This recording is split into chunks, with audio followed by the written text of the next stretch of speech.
जगन्नाथ स्वामी नयन पथगामी भवतु मे भवतु मे भवतु मे भवतु मे भवतु मे भवतु मे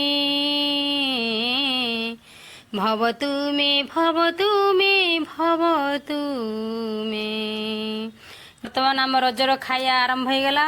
एबे मटन आ ता सहित अच्छी टिके चिंगुड़ी आंब खट्टा आउ आंब ये खाऊचंदी समस्ते। मो सांग गोटे डाकी बास एबे आज आमर प्रथम रजर खाଇବା।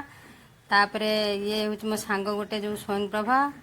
तापरे संध्या टिफिन पाई चकुली सहित अंडा आमलेट देखंतु रेसिपी बहुत सुंदर।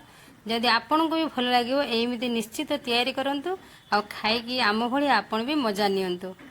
देखंतु खातु आ कमेंट माध्यम जनातु जदि भल लगी तेबे आपण मध्य निजर बंधु बांधव को भी शेयर करें। यार रेसिपी भी अल्प अल्प मुझे आपन को देछि। सॉस लगे टिके खाइले ता मजा आउरी भी अधिक। आपन को जदि भल लगी मो चैनल को सब्सक्राइब करंतु, लाइक करंतु, शेयर करंतु।